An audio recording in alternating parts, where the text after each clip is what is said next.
Bonsoir à tous et bienvenue. La Côte d'Ivoire a rendu un ultime hommage à l'un de ses illustres fils, Marcel Zadi-Kessi, ancien président du Conseil économique et social. Cérémonie de recueillement ce matin dans les locaux de l'institution qu'il a dirigée en présence du président Alassane Ouattara. Inauguration ce matin d'une nouvelle cimenterie à la zone industrielle au PK24 d'Akoupé-Zedji, une unité de fabrication d'un coût de 60 milliards à capitaux 100% ivoiriens. Elle génère la création de 300 emplois directs et plus de 1000 emplois indirects. L'usine dispose d'une capacité de production annuelle de 1,5 million de tonnes. Et puis à l'étranger, le variant britannique du coronavirus vient d'être signalé pour la première fois au Sénégal. Il a été retrouvé sur un patient indien vivant dans le pays et aujourd'hui guéri. Information donnée par le directeur de l'Institut de recherche en santé, de surveillance épidémiologique et de formation, Souleymane Mboup, ce jeudi à Dakar. Décédé le 13 octobre dernier, l'ex-président du Conseil économique et social de Côte d'Ivoire, Marcel Zadi-Kessi, sera inhumé samedi. La Côte d'Ivoire a rendu hommage à cet illustre fils du pays, ancien président du Conseil économique et social. Cérémonie de recueillement ce matin dans les locaux de l'institution qu'il a dirigée en présence du président Alassane Ouattara. Le reportage de Salif Yalekwe.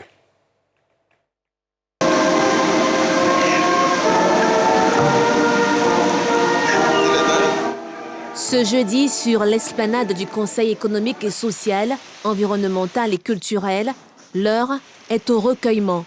La nation honore l'un de ses valeureux fils, Marcel Zadi-Kessi, qui a dirigé cette institution en présence du chef de l'État Alassane Ouattara.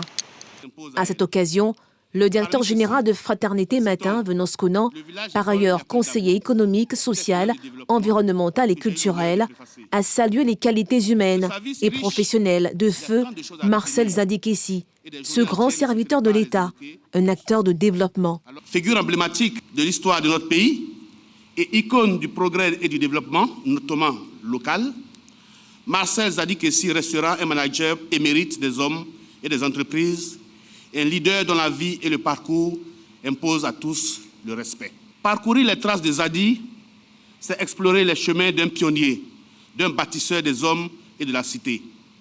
C'est également un devoir de reconnaissance, un témoignage d'admiration et de respect à l'égard de l'homme et de l'œuvre immense qu'il lègue à notre génération et à la postérité.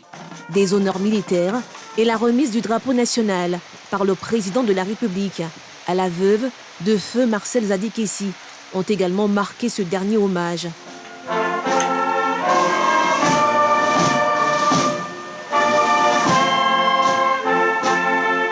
Décédé le 14 octobre 2020 à Abidjan, à 84 ans, Marcel Zadi-Kessi sera inhumé samedi à Yakolidabo, à Sobré, un village dont il a été un artisan de son développement. Après cet hommage rendu à Marcel Zadi-Kessi, ancien président du Conseil économique et social, le chef de l'État, Alassane Ouattara, a reçu un émissaire du président nigérian, Muhammadu Buhari, en toile de fond le renforcement de la coopération entre ces deux grands pays de la région ouest-africaine. On retrouve Salif Yalekwe et Mathurin Badé. Le ministre délégué aux Affaires étrangères de la République fédérale du Nigeria, Zubairu Dada, était ce jeudi au palais présidentiel d'Abidjan-Plateau. Ce jeudi, il a échangé avec le chef de l'État, Alassane Ouattara, sur plusieurs sujets d'actualité, notamment le renforcement de la coopération entre la Côte d'Ivoire et le Nigeria. Je suis porteur d'un message spécial à son Excellence, le président de la République de Côte d'Ivoire. C'est un message de fraternité, un message d'amitié qui vient d'un ami, d'un président ami, le président de la République de Côte d'Ivoire. Et donc, pour dire notre solidarité, notre fraternité au bon peuple de la République de Côte d'Ivoire.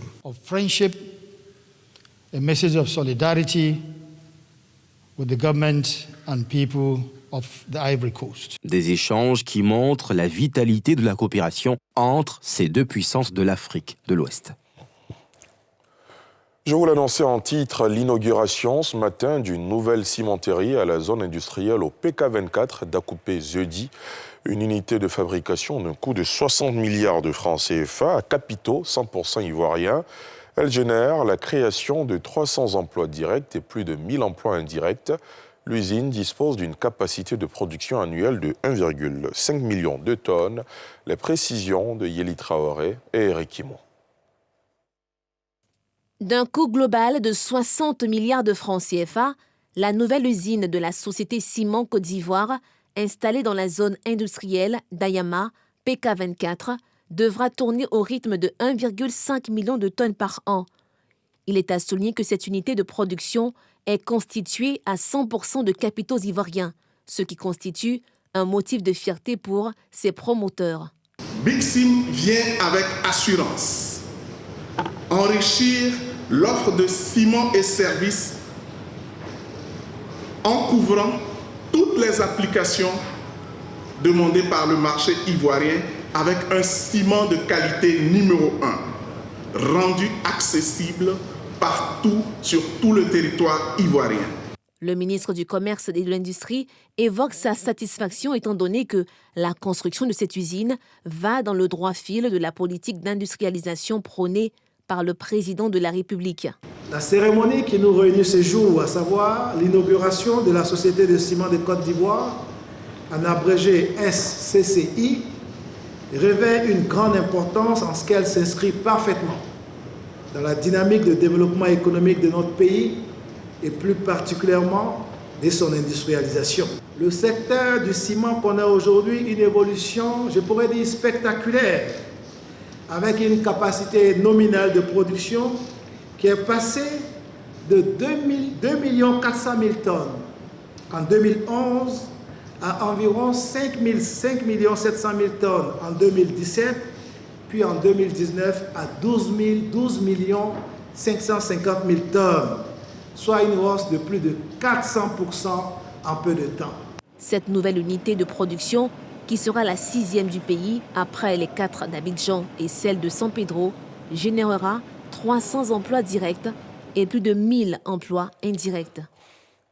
On s'intéresse maintenant au GNI, le groupement des négociants ivoiriens qui, dans une lettre adressée au Conseil Café Cacao, appelle le régulateur ivoirien du secteur cacao à prendre des mesures urgentes pour réformer le système de commercialisation extérieure afin que les exportations de fèves non transformées soient attribuées aux Ivoiriens et à mettre fin au monopole de 6 multinationales installées en Côte d'Ivoire, lesquelles multinationales cumulent la licence de transformateur et exportateur de fèves et achètent à elles seules plus de 75% de la récolte.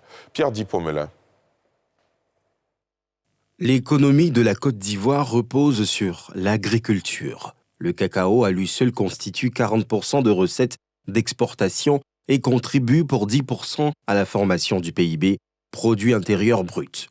Sur les 2 millions de tonnes de production annuelle du pays, seulement 300 000 tonnes sont achetées et exportées par des négociants ivoiriens. Le reste de la production est la bonne affaire des multinationales, au nombre de 6. Le GNI, groupe des négociants ivoiriens, dénonce des pratiques qui faussent le jeu de la concurrence et interpelle le Conseil Café Cacao. Ces multinationales qui bénéficient à la fois de licences de transformateurs et d'exportateurs sont plus préoccupées à exporter les fèves brutes vers les usines européennes et asiatiques, ravissant ainsi la production aux petits transformateurs et broyeurs locaux. En plus, les grands chocolatiers sont des chasses gardées de ces multinationales. Le GNI propose au CCC, le régulateur du secteur, il faudrait insister auprès des chocolatiers qui achètent exclusivement auprès des 6 multinationales en Côte d'Ivoire afin qu'ils contractent également avec le CCC un volume équivalent aux capacités des transformateurs et exportateurs ivoiriens, que ces derniers chargeront pour le compte du CCC. Par ailleurs, les membres du GNI souhaitent voir le CCC jouer le même rôle que le Cocoa Board au Ghana, en vendant directement des fèves aux chocolatiers sans passer par les négociants ou les broyeurs installés en Côte d'Ivoire. Selon eux, cela éviterait le problème des contrats invendus ou des stocks abandonnés aux mains des coopératives et des planteurs que connaît actuellement le pays. La Côte d'Ivoire va disposer dans les tout prochains mois de solutions endogènes améliorées issues de la médecine traditionnelle pour traiter les malades chroniques en lien avec la létalité du nouveau coronavirus. 5 chercheurs porteurs de projets dans ce sens viennent de bénéficier d'un financement de plus de 90 millions de francs CFA. Le ministre de l'Enseignement supérieur et de la Recherche scientifique a saisi l'occasion de la remise des fonds aux lauréats pour saluer la mobilisation exceptionnelle d'une ligne de financement de 5 milliards de francs CFA au FONSTI, le Fonds pour la science, la technologie et l'innovation. On en sait un peu plus avec Thiemé Dandje et Tanguy Kona. Ces chercheurs sont des lauréats du 2e appel à projet du FONSTI, Fonds pour la science, la technologie et l'innovation. Retenus sur 26 porteurs de projets soumis, ils obtiennent des fonds allant de 18 millions à 29 millions de francs CFA. Pour le ministre de tutelle, les projets soumis expriment l'adhésion des acteurs de la recherche scientifique à son appel à la mobilisation pour des réponses endogènes aux maladies chroniques en lien avec la létalité de la Covid-19. Le ministre appelle par ailleurs au changement de paradigme en allant à la valorisation académique des résultats de la recherche. Un processus qui induit un financement conséquent des projets. Il se réjouit des appuis dans ce sens. Le secrétaire général du FONSTI situe de son côté les enjeux des appels à projets. La recherche permet de produire des connaissances, mais que c'est l'innovation qui permet d'améliorer les conditions de vie des populations. Le FONSTI mettra donc l'accent sur l'innovation à partir des résultats des recherches fondamentales. Pour leur part, des lauréats mettent en exergue les impacts attendus de leurs travaux. Ce projet consiste à revaloriser les médicaments traditionnels qui sont vendus sous une forme améliorée et qui traitent de diabète sucré, le diabète de type 2. Le diabète sucré est une affection chronique, donc le traitement se prend pratiquement à vie. Et donc si on réduit le coût de ces médicaments, alors on rend disponibles ces médicaments pour l'ensemble d'une population qui n'arrive pas à acheter convenablement ou de façon régulière tous les médicaments antidiabétiques qu'ils trouvent en officine.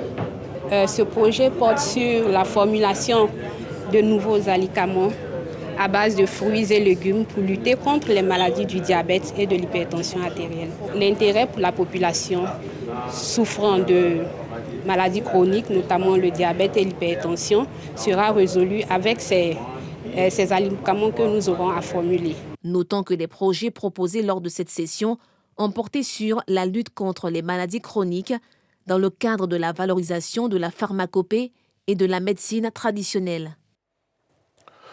À l'étranger, le variant britannique du coronavirus vient d'être signalé pour la première fois au Sénégal. Il a été retrouvé sur un patient indien vivant dans le pays et aujourd'hui guéri. Information donnée par le directeur de l'Institut de recherche en santé et de surveillance épidémiologique et de formation, Souleymane Mboup, ce jeudi. Les précisions de Nadia Echa. La deuxième vague de la pandémie de coronavirus est de plus en plus perceptible en Afrique. Au Sénégal, après un travail de séquençage en collaboration avec l'unité RMC de l'École d'hygiène et de médecine tropicale de Londres, en Gambie, l'existence du variant britannique du coronavirus a été confirmée. L'information a été donnée lors d'un point de presse. L'IRSF, en collaboration avec ses partenaires de l'unité MRC Gambie de la London School à Banjul, ont procédé au séquençage d'échantillons de la deuxième vague du Sénégal par Whole Genome Sequencing et ont réalisé le génotypage avec la méthode de NGS, Next Generation Sequencing. Par la présente, nous vous informons avoir confirmé la présence d'un variant britannique, SARS-CoV-2, dans les échantillons de la deuxième série. Compte tenu de la transmission rapide de ce variant du coronavirus, il est recommandé de respecter scrupuleusement les mesures barrières. En Côte d'Ivoire, les résultats de l'existence d'un variant du coronavirus devraient être connus dans les prochains jours.